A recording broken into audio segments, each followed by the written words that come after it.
ЛТР Билим жана Илим каналынын эфиринде билим жаңылыктары. Саламатсыздарбы? Аны менен Мадина Сейдали кызы тааныштырам. Алгач чыгарылышыбыздын кыскача мазмунуна назар салыңыздар. Уфа университетинин филиалы Кыргызстанда ачылды.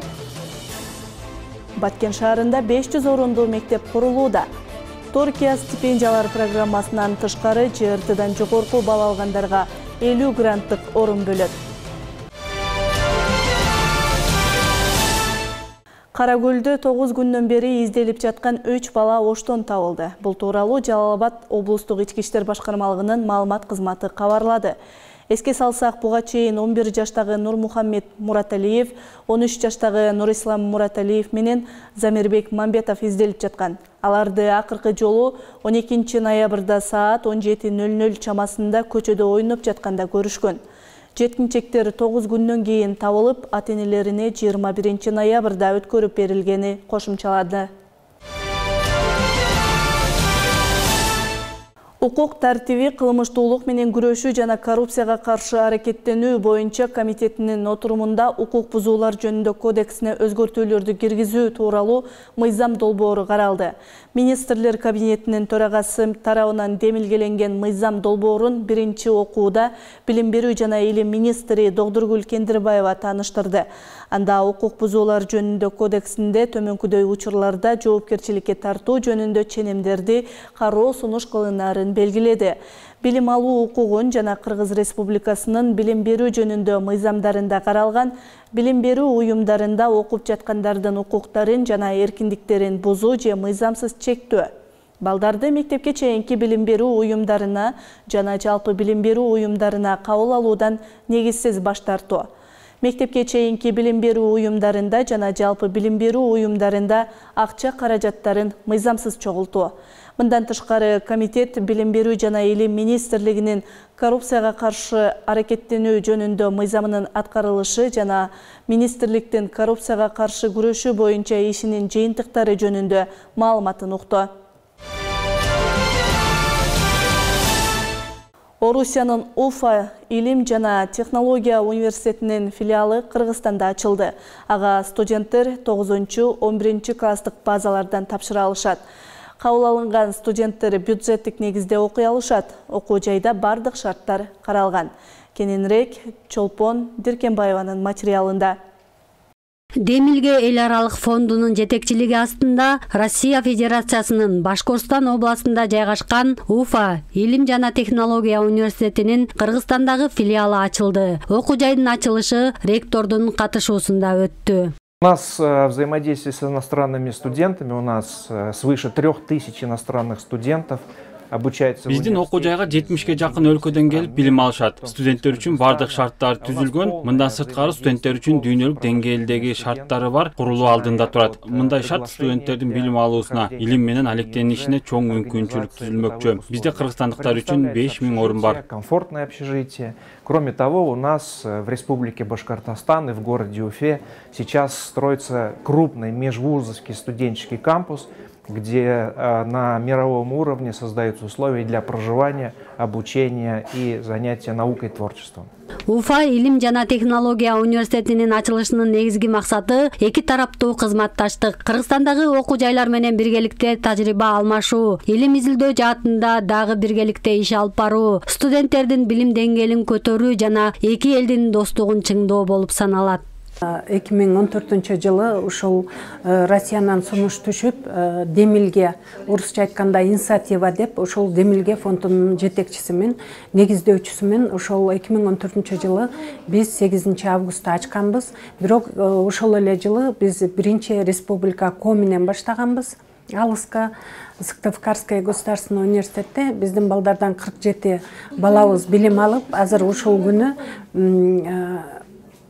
биздин көп өкмөттүк кызматтарда иштеп жатышаттар. Ошонун бири эле мына биздин салык инспекциясында иштешип жатат балдарыбыз, Москвадан бүтүп келген. Ошонун бери Россиянын көп вуздары менен атайын ошо кызматташып келебиз. Аталган окуу жай Башкортостандагы кадыр барктуу ири окуу жай болгондуктан учурда 40 миңге жакын студенттерге билим берип, 40ка жакын адистик боюнча окутууда. Азыр приоритеттүү багыттарын карап отурганда ушул биздин маданият тармагына таандык болгон багыттарды аныкталып атат. Бул тарых жана археология, ошондой эле маданий бир багыттар жагында окутуу, маданий багыттардагы бир долбоорлорду ишке ашыруудагы адистерди тарбиялоо деп мына адистерди окутуп чыгуу деген багыттар аныкталып атат. Бул биз үчүн маданият тармагы үчүн да кубанычтуу, анткени айрыкча мына археология жагынан, ушул тарыхый маданий баалуулуктарыбызды изилдөө жагынан бир топ максат атабыз.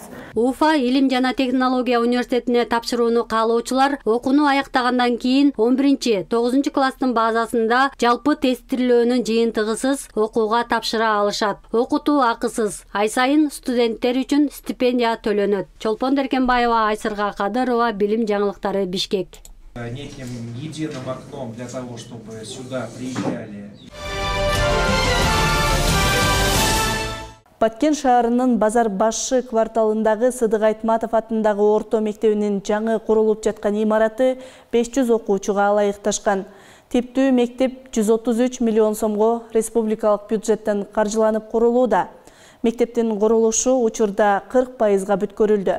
Билим берүү мекемесин пайдаланууга берүү 2024-жылы пландалган. Аталган мектептин эски имараты жер титирөөдөн улам жараксыз абалга келген. Белгилей кетсек, 2023-жыл ичинде Баткен облусунда жалпы 24 мектептин курулушу жана капиталдык оңдоп түзөө иштерин бүткөрүү пландалган. Бүгүнкү күнгө чейин анын ичинен 7 мектеп пайдаланууга берилди. Учурда республикалык бюджеттен эсебинен курулуп жаткан дагы 6 мектеп пайдаланууга берүү алдында турат. 7 мектептин курулушу менен 5 мектептин капиталдык оңдоп түзөө иштерин жыл соңуна чейин бүткөрүү белгиленген. Сыдык Айтматов мектеби салынып атат. Ал 500 орундуу. Ал мектептин курулушу 24-жылга каралган. 24-жылы бурса сентябрга чейин ачылат. Ал мектептин муктаждыгы 500 орундуу болгон себеби биздин мектептердин баардыгы 2-3 тименден иштеп атканды. Өзүңүздөр белүү, мына орус тилдүү Жомарт мектеби 2400дөн ашык адам окуйт. Ленин мектебинде азыр 3-чү мектепте. Азыр бизде нагрузкасы азыраак гана 4-чү жаңы салынган мектебиз. Ошондо гана кичине өзүнүн нормасын сакталып турат да. Министрлер кабинетине караштуу архитектура, курулуш жана туракчы коммуналдык чарба мамлекеттик агенттигинин директору Нурдан Орунтаев Ысык-Көл облусундагы мектептердин жана бала бакчалардын курулушунун жүрүшү менен таанышты. Бүгүнкү күнгө карата мамлекеттик курулуш облус боюнча 7 мектепти пайдаланууга берди. Дагы 5 мектептин курулуш иштери 15 декабрга чейин бүткөрүлөт. Текшерүүнүн жүрүшүндө МАМ курулуштун кызматкерлерине мектеп жана бала бакчалардын курулушун өз мөөнөтүндө бүткөрүү боюнча тапшырмалар берилди. Мындан сырткары Нурдан Орунтаев курулушта пайдаланылган материалдардын сапатына бекитилген долбоордук сметалык документацияга ылайык келишимине өзгөчө көңүл бурууга чакырды. Мектептер менен бала бакчалардын курулушу президент Садыр Жапаровдун жыл аягына чейин 100 мектепти бүтүрүү жөнүндөгү тапшырмасына ылайык республикалык бюджеттен эсебинен жүрүп жатат. Өлкөдөгү бала бакчалар 2 нөөмөткө өтөт. Бул тууралуу министрлер кабинетинин төрагасы Акылбек Жапаров Жогорку кеңештин тармактык кабинетинде өлкөдө бала бакчалардын иштөө тартиби өзгөрө тургандыгын айтты. Ал бийлик бала бакча курулуп, аларды китептер менен камсыздоого даяр экенин айтып, бирок бакчаларда 2 сменага өткөрүү зарылдыгына токтолгон. Балдарды багып, түштө тамак берип, уктатып, анан кечинде атасы алып кетет деген философиядан баш тартып жатабыз. Түшкө чейин бир балдар келип мектепке даярданат. Түштөн кийин 2 смена менен башкалар келе тургандай болот. Ошондой эле бакчаларга биз колубуздан келген жардамдын баарын беребиз. Жергиликтүү бийлик да, ата-энелер да ушуга кошулушу керек, деди Жапаров. Кыргыз Республикасынын билим берүү жана илим министри Догдургүл Кендирбаева Түркия Республикасынын Кыргыз Республикасындагы атайын жана толук ыйгарым укуктуу элчиси Ахмет Садык Доган жана чет өлкөдөгү түрктөр, ошондой эле тектеш коомчулуктар башкармалыгынын төрагасы Абдуллах Эренди менен жолуктушту. Министр Түркия Республикасы менен билим берүү тармагындагы кызматташтыктын бекемделиши маанилүү экендигин белгилеп, Кыргыз Республикасынын мектеп мугалимдеринин кесиптик квалификациясын жогорулатуу боюнча Түркияда 2 апталык окутуу курстарын уюштуруу мүмкүнчүлүгүн карап көрүүнү сунуштады. Ошондой эле министр Түркиянын STEM боюнча китептерин кыргызчага которуп, Кыргызстанга ылайыкташтырып чыгаруу маселесин айтты. Чет өлкөдөгү түрктөр жана тектеш коомчулуктар башкармалыгынын төрагасы Абдуллах Эренди Түркия стипендиялар программасы тууралуу айтып, 2024-2025 окуу жылына Кыргызстанга Түркия стипендиялар программасынан тышкары ЖРТдан жогорку балл алгандарга 50 гранттык орун бөлүп берүүгө даяр экендигин билдирди. Тараптар билим берүү жаатындагы биргелешкен аракеттер натыйжалуу боло тургандыгына жана мындан ары кызматташууну илгерилетүүгө кызыктар экендиктерин билдиришти.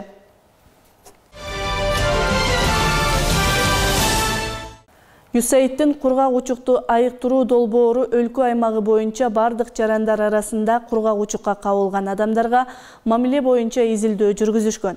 Ага ылайык Ош жана Баткен облусу боюнча жаштар арасында кургак учук илдетине кабылган жаранды кодулоо жана басмырлоо чоң көрсөткүчтү көрсөткөн. Буга байланыштуу 2 жыл мурун кургак учук илдети боюнча жаштарга маалыматтык кампания уюштурулуп, өткөрүлүп келүүдө. Иш-чараларды мындан ары дагы илгерилетүү үчүн 21 ноябрда Ошму менен Ош облустук кургак учукка каршы күрөшүү борборунун ортосунда кызматташуу боюнча меморандумга кол коюлду. Меморандум 5 жылга түзүлдү. Анда Ошму Ош облустук кургак учукка каршы күрөшүү борбору менен кургак учукка каршы күрөшүү жана алдын алуу багытындагы иш-чараларды биргеликте уюштурат. Учурда медицина жана кыргыз филологиясы жана журналистика факультеттеринин студенттери атайын окутуудан өткөрүлүп, 60-ка жакын ыктыярчы даярдалды. Ыктыярчылар окуу жайдагы башка факультет, колледждерде билим алган студенттерге түшүндүрүү иштерин жүргүзүүдө. Мына ушундай маалыматтардын топтому бүгүнкү чыгарылышыбызды жыйынтыктайт. Кечиңиздер көңүлдүү улансын.